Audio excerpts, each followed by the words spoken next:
depths of my heart. Where? Down in the depths of my heart. Where? Down in the depths of my heart. I've got the wonderful love of my blessed Redeemer way down in the depths of my heart. Good evening and welcome to Daily Bible Kids. This is part 2 that we've been reading through Leviticus. There we go. So we've been learning about what they had to do when it comes to different different types of offerings, like sin offering, grain offering, peace offering. I had mentioned that yesterday and today we're going to get through that. We're going to read Leviticus 5, 6, and 7 today. So we're going to start off with sins requiring a sin offering. If you are called to testify about something you have seen that you know about, it is sinful to refuse to testify and you will be punished for your sin. Or suppose you unknowingly touch something that is ceremonially unclean, such as the carcass of an unclean animal. Carcass, dead body. So dead animal. When you realize what you have done, you must admit your defilement and your guilt. This is true whether it is a wild animal, a domestic animal, or an animal that scurries along the ground. Or suppose you unknowingly touch something that makes a person unclean. When you realize what you have done, you must admit your guilt. Or suppose you make a foolish vow of any kind, whether its purpose is for good or for bad. When you realize its foolishness, you must admit your guilt. When you become aware of your guilt in any of these ways, you must confess your sin. Then you must bring to the Lord, as a penalty for your sin, a female from the flock, either a sheep or a goat. Please stop. This is a sin offering with which the priest will purify you from your sin, making you right with the Lord. But if you cannot afford to bring a sheep, you may bring the Lord 2 turtle doves or 2 young pigeons as the penalty for your sin. One of the birds will be for a sin offering and the other for a burnt offering. You must bring them to the priest, who will present the first bird as a sin offering. He will wring its neck, but without severing its head from the body.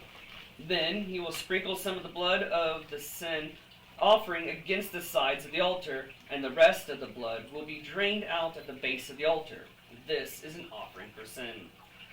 The priest will then prepare the second bird as a burnt offering, following all the procedures that have been prescribed. Through this process, the priest will purify you from your sin, making you right with the Lord, and you will be forgiven. If you cannot afford to bring 2 turtle doves or 2 pigeons, you may bring 2 quarts of your choice of flour for your sin offering.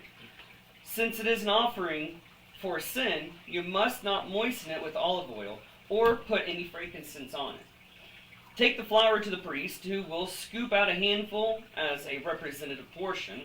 He will burn it on the altar on top of the special gifts presented to the Lord. It is an offering for sin. Through this process, the priest will purify those who are guilty of any other sins, making them right with the Lord. And they will be forgiven. The rest of the flour will belong to the priest, just as with the grain offering. And these are procedures for the guilt offering. Then the Lord said to Moses, "If one of you commits a sin by unintentionally defiling the Lord's sacred property, you must bring a guilt offering to the Lord.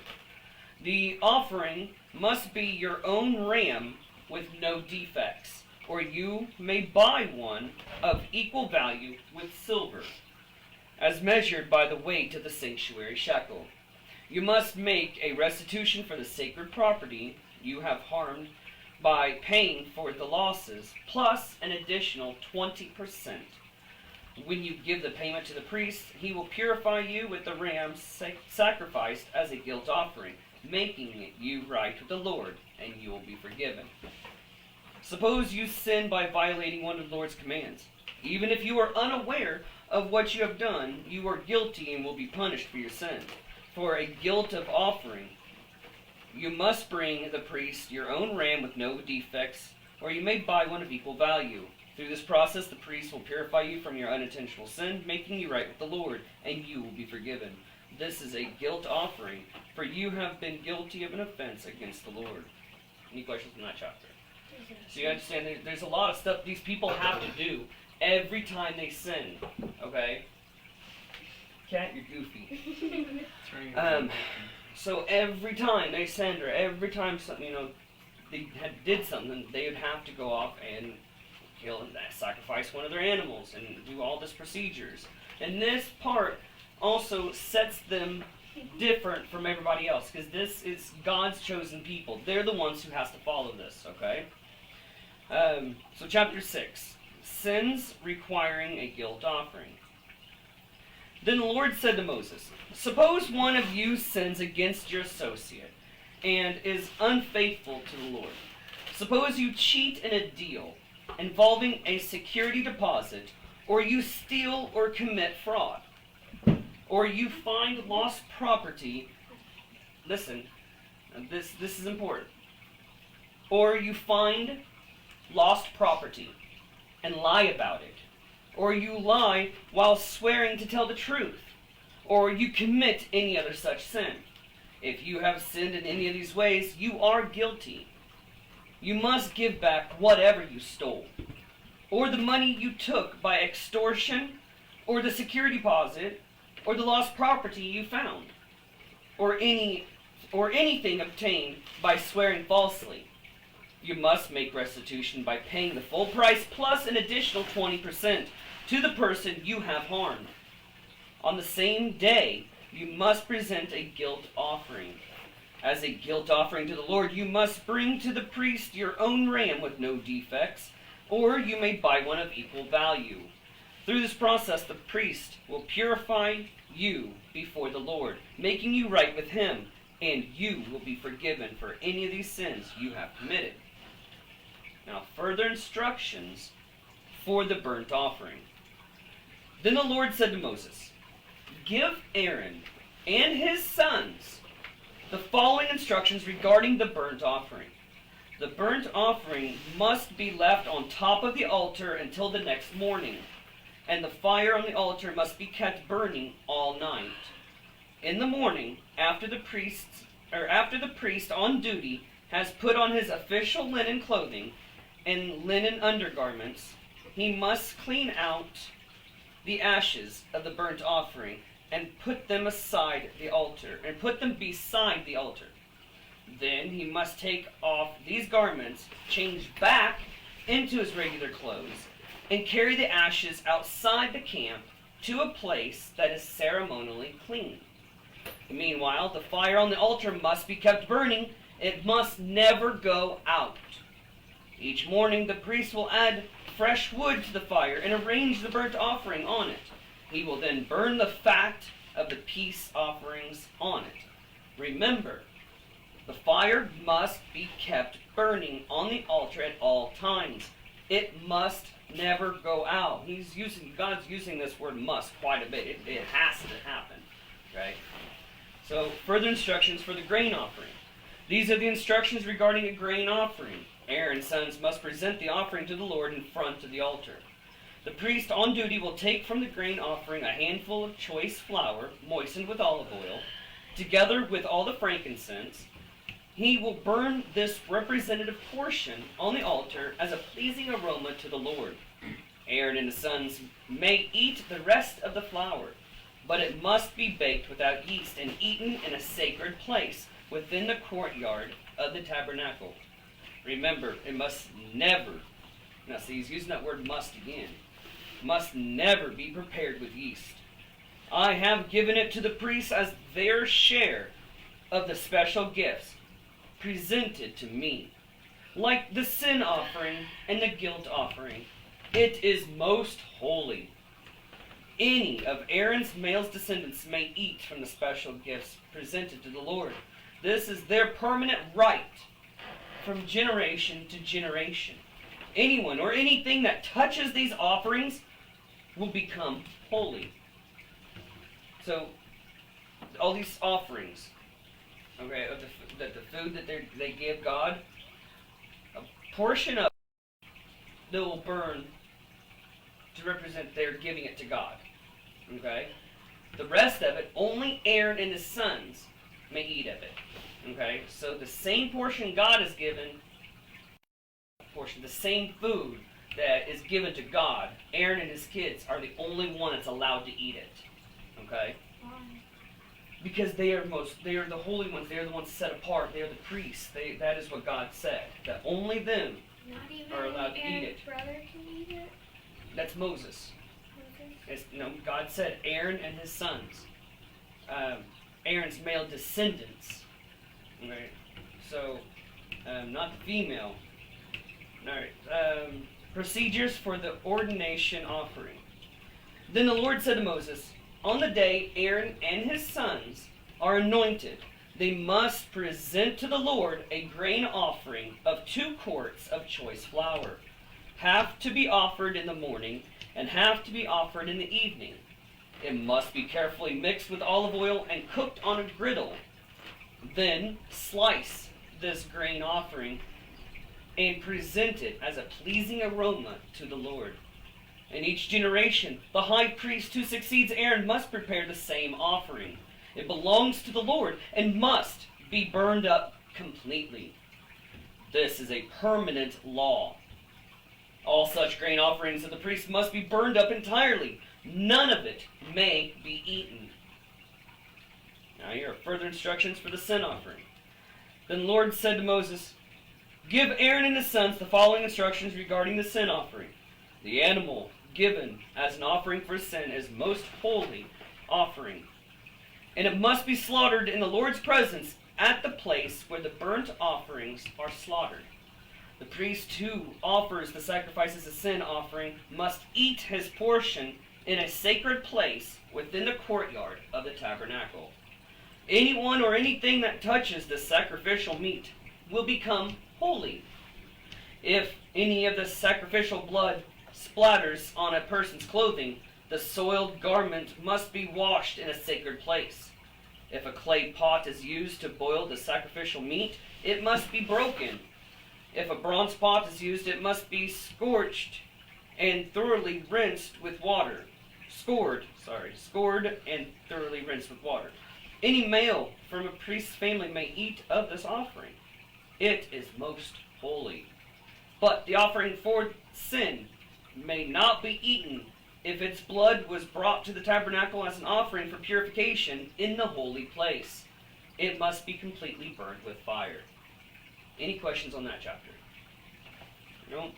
It looks like no questions from them either. Alright, chapter 7. Last chapter. Further instructions for the guilt offering. These are instructions for the guilt offering. It is most holy. The animal sacrificed as a guilt offering must be slaughtered at the place where the burnt offerings are slaughtered, and its blood must be splattered against all sides of the altar. The priest will then offer all of its fat on the altar, including the fat of the broad tail, the fat around the internal organs, the 2 kidneys, and the fat around them near the loins, and the long lobe of the liver. These are to be removed with the kidneys, and the priest will burn them on the altar as a special gift presented to the Lord. This is a guilt offering. Any male from a priest's family may eat the meat. It must be eaten in a sacred place, for it is most holy. The same instructions apply to both the guilt offering and a sin offering. Both belong to the priest who uses them to purify someone, making that person right with the Lord. In the case of the burnt offering, the priest may keep the hide of the sacrificial animal. Any grain offerings that has been baked in an oven, prepared in a pan, or cooked on a griddle belongs to the priest who presented it. All other grain offerings, whether made with dry flour or flour moistened with olive oil, are to be shared equally among all the priests, the descendants of Aaron. Further instructions for the peace offering. These are the instructions regarding the different kinds of peace offerings that may be presented to the Lord. If you present your peace offering as an expression of thanksgiving, the usual animal sacrifice must be accompanied by various kinds of bread made without yeast. thin cakes mixed with olive oil, wafers spread with oil, and cakes made of choice flour mixed with olive oil. This peace offering of thanksgiving must also be accompanied by loaves of bread made with yeast. One of each kind of bread must be presented as a gift to the Lord. So we're getting yeast involved now. It will then belong to the priest, who splatters the blood of the peace offering against the altar. The meat of the peace offering of thanksgiving must be eaten on the same day it is offered. None of it may be saved for the next morning. No leftovers. If you bring an offering to fulfill a vow or as a voluntary offering, the meat must be eaten on the same day the sacrifice is offered. But whatever is left over may be eaten on the second day. Any meat left over until the third day must be completely burned up. If any of the meat from the peace offering is eaten on the third day, the person who presented it will not be accepted by the Lord. You will receive no credit for offering it. By then the meat will be contaminated. If you eat it, you will be punished for your sin. Meat that touches anything ceremonially unclean may not be eaten. It must be completely burned up. The rest of the meat may be eaten, but only by people who are ceremonially clean. If you are ceremonially unclean, and you eat meat from a peace offering that was presented to the Lord, you will be cut off from the community. If you touch anything that is unclean, whether it is human defilement, or an unclean animal, or anything unclean, or anything other unclean, detestable thing, and then eat meat from a peace offering presented to the Lord, you will be cut off from the community. And now, the forbidden blood and fat. Then the Lord said to Moses, "Give the following instructions to the people of Israel. You must never eat fat, whether from cattle, sheep, or goats.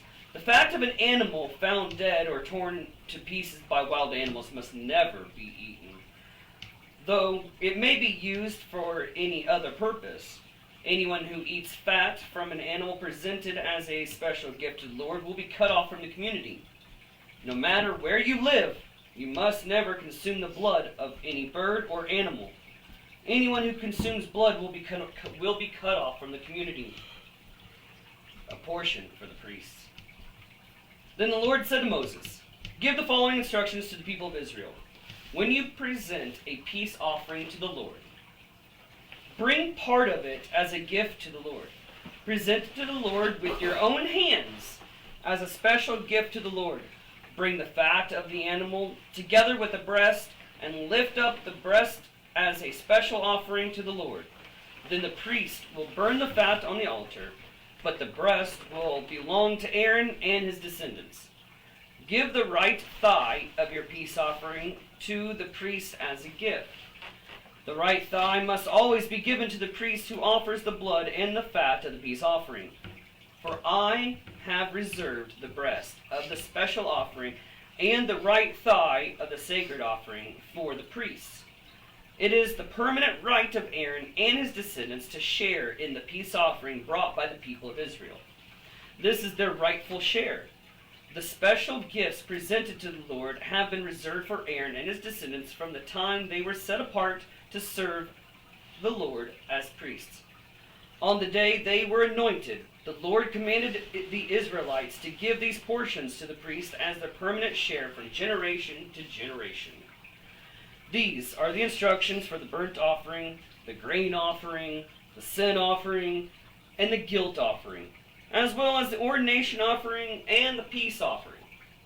The Lord gave these instructions to Moses on Mount Sinai, and when he commanded the Israelites to present their offerings to the Lord in the wilderness of Sinai. Any questions? All right, so every time they sinned, every time something they did wrong, constantly it was bloodshed. Bloodshed after bloodshed. I just thank God that he sent his son, so we don't have to deal with that anymore. Right? Mm-hmm. Messy, stinky, just flat out gross. So, but anyway, so we got that done. Now we're going to finish off with Leviticus tomorrow. Not all the way, but their story, getting through the desert and their travels and what they have to go through. All right? So if there's no other questions, you guys have an awesome night, and God bless.